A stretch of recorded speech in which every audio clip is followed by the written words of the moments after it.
Halo semuanya, apa kabar? Kenalin, aku Andrea, selaku mahasiswa Prodi Pendidikan Sosiologi UNJ 2024. Oke, pada kesempatan kali ini, aku mau ngasih tahu ke kalian semua apa saja perbedaan dari ilmu sosial, ilmu eksakta, dan ilmu humaniora. Nah, tentunya dari perbedaan ini tuh mereka memiliki pembeda-pembedanya yang masing-masing.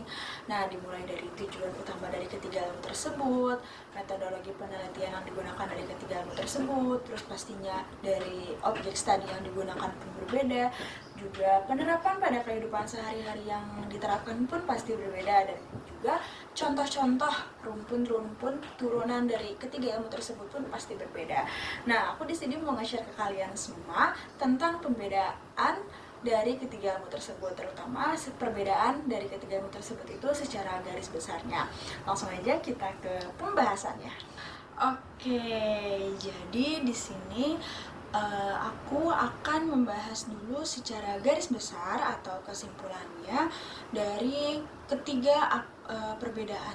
Apa sih yang menjadi alasan besar, alasan utama kenapa ketiga ilmu tersebut itu berbeda. Oke, jadi yang pertama itu aku akan bahas tentang ilmu sosial. Nah, di sini itu adalah ilmu sosial itu mempelajari tentang perilaku dan interaksi manusia dalam masyarakat.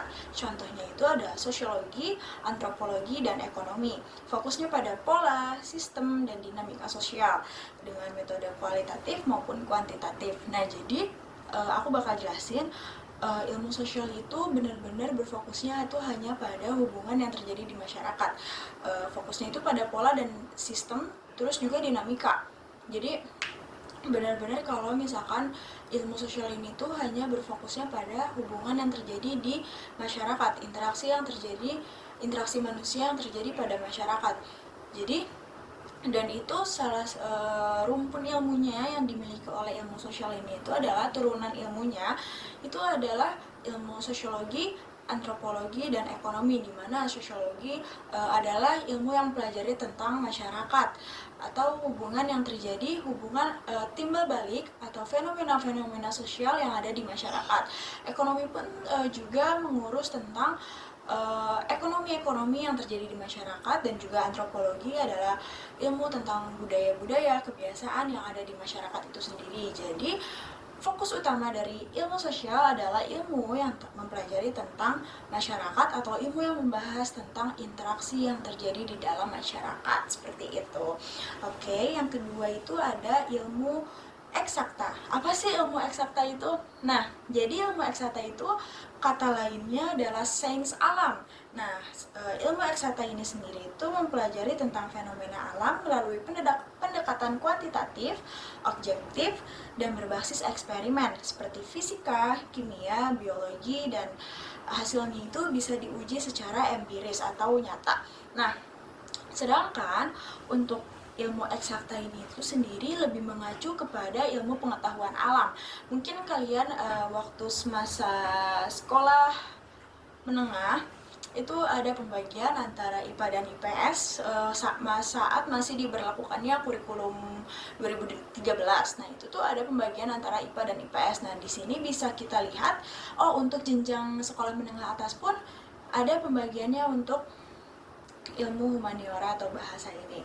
Nah, pembagiannya pun si IPA ini tuh hanya berfokus tentang eksperimen-eksperimen sosial, belajar di lab, atau tentang kimia-kimia, fisika, praktek-praktek yang memerlukan CO2, HO, atau sebagainya. Nah, sedangkan untuk IPS ini itu membahasnya itu seputar tentang interaksi manusia, klasifikasi sosial, terus juga hubungan yang terjadi di masyarakat, dan pun turun ke lapangannya itu prakteknya itu dilakukan dengan interview atau wawancara kepada lingkungan-lingkungan sekitar. Terus juga untuk yang ketiga itu ilmu humaniora. Nah, ilmu humaniora ini itu mempelajari tentang ekspresi budaya manusia, hampir sama seperti antropologi, tapi antropologi itu digolongkan masuknya ke ilmu sosial karena antropologi itu benar-benar membahas tentang budaya, dan itu tuh ada masyarakat di dalamnya. Nah, terus contoh-contohnya itu seperti filsafat, sejarah, seni, dan sastra. Fokusnya pada pemahaman. Pemahaman di sini itu pemahaman terhadap subjektif dan juga interpretatif tentang makna dan nilai manusia. Dan di sini juga humaniora ini itu berfokusnya itu kepada sejarah, seni, sastra. Bisa dilihat dari sejarah itu bahwa di ilmu sosial itu tidak terlalu banyak membahas tentang sejarah. Nah, sedangkan di humaniora ini itu difokuskan untuk membahas sejarah, apalagi seni dan sastra. Jadi, seni dan sastra ini tuh juga bisa dibilang sebagai turunan dari budaya, tapi untuk seni dan sastra ini itu digolongkan ke humaniora, seperti itu. Lalu di sini ada tujuan utama dari ketiga ilmu tersebut. Apa aja sih yang menjadi tujuan utama ketiga ilmu tersebut? Oke, yang pertama dari tujuan utama ilmu sosial adalah untuk memahami perilaku manusia dan struktur sosial. Penelitian sosial bertujuan untuk meningkatkan pemahaman kita tentang dunia sosial dan politik, serta untuk mengidentifikasi solusi-solusi bagi masalah sosial melalui analisis kritis dan interpretatif. Nah, kenapa sih di dalam ilmu sosial itu ada turunan ilmu politiknya? Kenapa kita terutama mahasiswa pendidikan sosiologi UNJ itu membahas tentang ilmu politik? Karena dengan adanya politik tersebut itu akan membawa manusia, maksudnya ada keterkaitannya dengan manusia, sedangkan ilmu sosial sendiri itu ada kaitan eratnya sekali itu dengan manusia, dan yang menjadi subjek utama dari ilmu sosial itu adalah manusia. Makanya kenapa ilmu politik itu dimasukkan ke dalam ilmu sosial, karena emang subjek-subjek, objek-objek yang ada di dalam ilmu politik itu berkaitan langsung dengan manusia. Makanya di situ juga di dalam ilmu politik tersebut terjadi interaksi, dan juga tujuannya untuk memahami perilaku manusia dan struktur sosial. Nah, di dalam sosiologi sendiri itu, jika kita bisa membuka imajinasi sosiologi kita, itu berarti tandanya kita sudah berhasil menerapkan pembelajaran sosiologi tersebut. Nah, imajinasi sosiologi itu adalah sebuah kemampuan epistemik atau sebuah kemampuan untuk melihat kejadian secara runtut, itu dimulai dari latar belakang, latar sosial, dan historisnya. Maka di sini tujuan utama dari ilmu sosial itu adalah sebagai pemahaman untuk perilaku manusia dan struktur sosial. Nah, yang kedua itu tujuan utama dari ilmu eksakta. Nah, apa sih tujuan utama dari ilmu eksakta ini? Nah, untuk mendapatkan pengetahuan yang pasti dan universal melalui generalisasi berdasarkan bukti empiris atau bukti yang nyata, fokusnya adalah pada pengembangan teori dan prinsip-prinsip yang dapat diterapkan secara luas. Nah, jadi ilmu eksakta ini tuh adalah ilmu untuk mendapatkan pengetahuan yang pasti dan universal, di mana kita bisa lihat sendiri bahwa ilmu eksakta ini tuh membahasnya tentang kimia, fisika, pembaruan-pembaruan baru seperti penciptaan yang ada sejak perkembangan modern ini. Bisa dilihat kayak dari seiring berjalannya waktu bahwa banyak sekali perkembangan-perkembangan yang tidak luput dari ilmu sains alam ini. Jadi di mana ada pembaharuan, biasanya di situ ilmu eksakta atau ilmu sains alam ini itu ada gitu. Jadi berperan penting juga terhadap perkembangan zaman ini, seperti itu. Terus ada ilmu humaniora. Tujuan ilmu humaniora adalah untuk meningkatkan kesadaran intelektual dan estetika manusia. Penelitian humaniora pun bertujuan untuk memahami makna budaya, sejarah, dan pengembangan ide-ide filosofis serta seni rupa. Nah, ide-ide filosofis, pengembangan ide-ide filosofis, sejarah, dan serta seni rupa itu dibahasnya dalam humaniora, seperti itu. Oke, yang selanjutnya itu adalah objek studi dari ketiga ilmu ini. Nah, apa aja sih yang menjadi objek studi dari ketiga ilmu ini? Nah, yang pertama itu ada ilmu sosial. Ilmu sosial itu objek studinya itu memfokuskan pada perilaku manusia, yang pastinya tidak jauh dari manusia lagi. Dan fenomena sosial, objek studinya meliputi budaya, ekonomi, politika, psikoanalisis, antropologi, sosiologi, dan sebagainya. Jadi, apapun yang berhubungan dengan manusia pasti akan dijadikan sebagai objek studi dalam ilmu sosial ini ya. Terus ada ilmu eksakta. Apa sih yang menjadi objek studi dalam ilmu eksakta ini? Nah, ilmu eksakta itu biasanya memfokuskannya itu pada objek yang dapat diamati secara langsung dan diukur dengan cara yang tepat. Nah, makanya ilmu eksakta ini memiliki pengukuran atau nyata gitu, karena harus menggunakan cara yang tepat. Terus juga contohnya dari ilmu eksakta ini itu termasuk dari matematika, fisika, kimia, biologi, teknik, dan lain-lain. Makanya kita tidak bisa mengubah-ubah rumus matematika, mengubah-ubah rumus yang ada di fisika, kimia, karena itu harus dilakukan dengan cara yang tepat, tidak bisa dengan sembarang cara. Terus yang terakhir itu ada humaniora. Humaniora itu meliputi bidang-bidang sastra seperti sastra, seni, sejarah, linguistik, filosofi, dan arkeologi. Nah, bidang ini tuh memusatkannya hanya pada perhatian pada aspek-aspek intelektual dan estetika manusia. Jadi kalau misalkan pembahasannya tentang intelektual dan estetika manusia itu pasti akan dibahas di dalam humaniora. Nah, lalu ada metodologi penelitian. Nah, apa saja sih yang menjadi metodologi penelitian dalam ketiga ilmu ini gitu? Yang pertama itu dari ilmu sosial, metodologi penelitian ilmu sosial itu lebih kompleks dan abstrak. Jadi bisa dikatakan kompleks dan abstrak tuh karena kita melihat dengan sudut pandang ilmu sosial itu bisa berbeda-beda.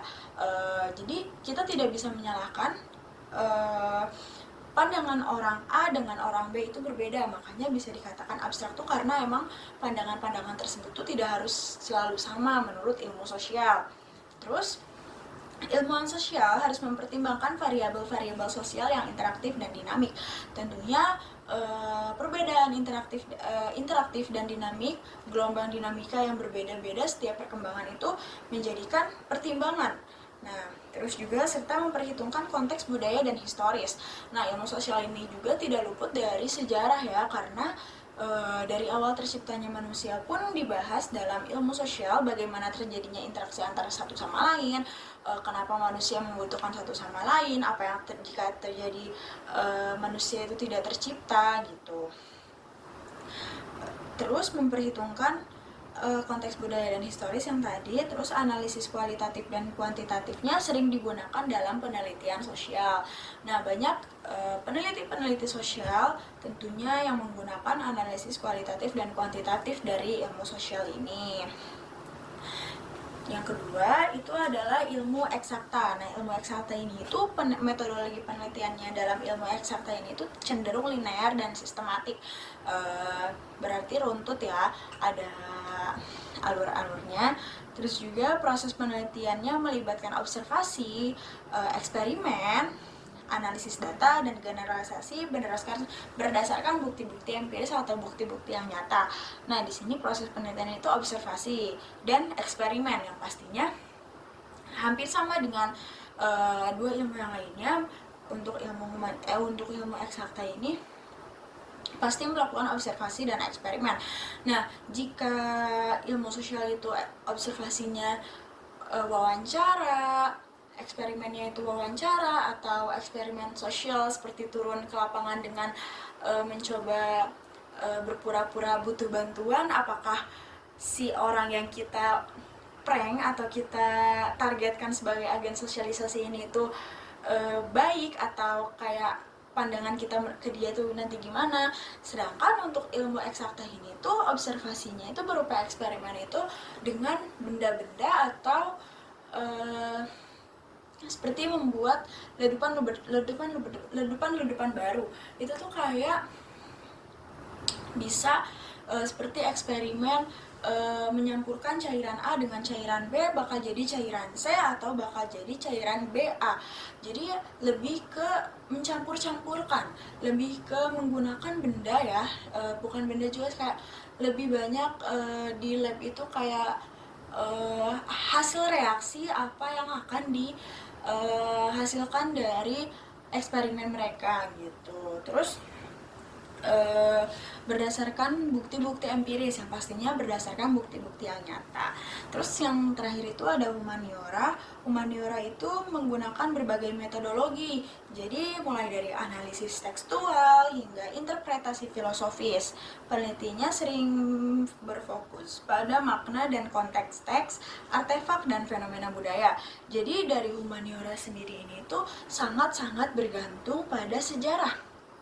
Karena dari pembahasannya sendiri bahwa humaniora itu mempelajari tentang budaya, bahasanya, fenomenanya. Jadi benar-benar meneliti hingga awal mulanya sekali gitu. Dan juga kayak dari penggunaan artefak, fenomena budaya, artefak-artefak kuno, artefak-artefak yang ada di museum itu tuh sangat berguna sekali dan dipakai sekali dalam ilmu humaniora ini. Seperti itu. Nah, selanjutnya itu adalah contoh-contoh dari masing-masing ilmu. Nah, yang pertama itu ilmu sosial. Itu kan tadi turunannya itu ada ilmu sosiologi, psikologi, dan ilmu ekonomi. Nah, kita akan bahas satu-satu. Ilmu sosiologi ini itu mempelajari struktur dan fungsi masyarakat. Sudah diberitahu di awal bahwa sosiologi itu adalah ilmu yang mempelajari tentang masyarakat. Pastinya ilmu ini tuh tidak akan jauh pembahasannya tentang struktur dan fungsi masyarakat. Fungsi masyarakat itu apa? Interaksi yang terjadi dalam masyarakat itu bagaimana, hubungan timbal baliknya seperti apa, terus pandangan-pandangan merekanya bagaimana, terus juga apakah interaksi sosial di masyarakat itu berjalan baik atau tidak.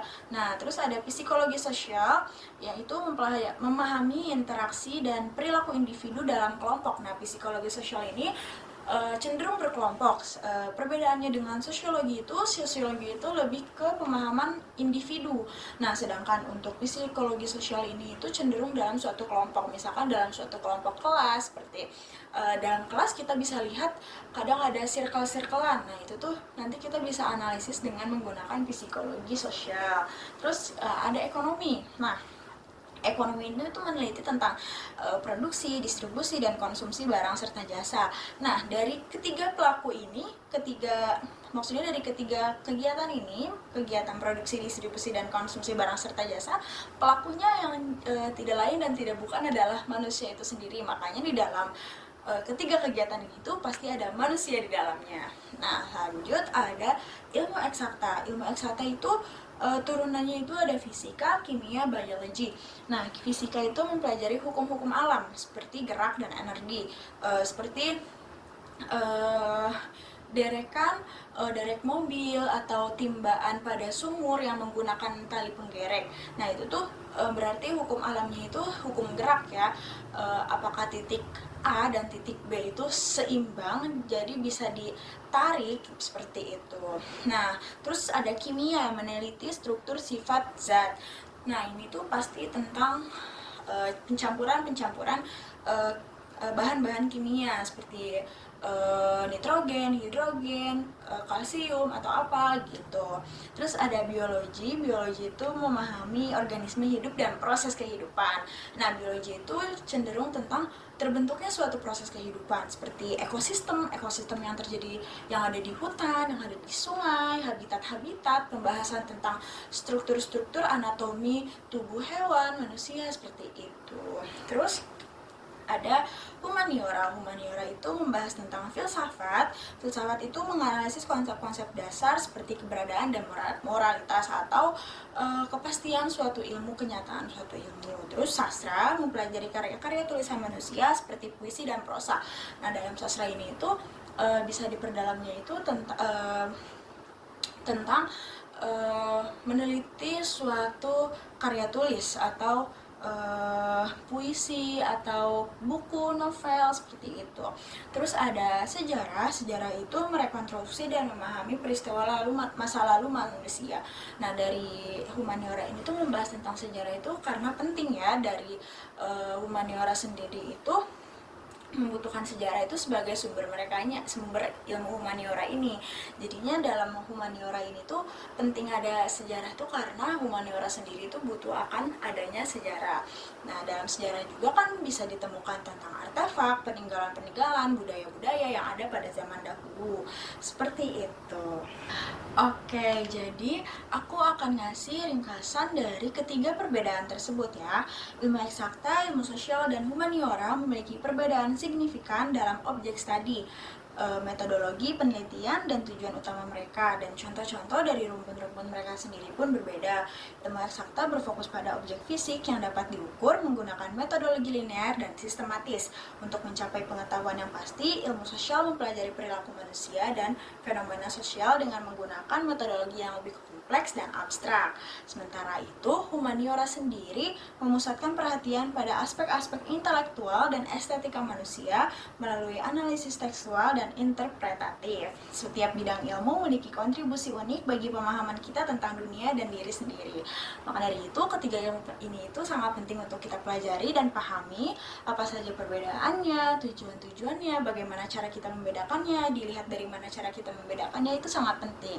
Nah, makanya jangan lupa untuk baca terus selalu, karena buku adalah jendela dunia. Maka dari buku itu kita akan tahu bagaimana cara dunia ini bekerja. Oke, sekian dari aku. Terima kasih sudah mendengarkan. Semoga kalian dapat memahami dan menjadikan ilmu baru untuk kalian semua. Dadah!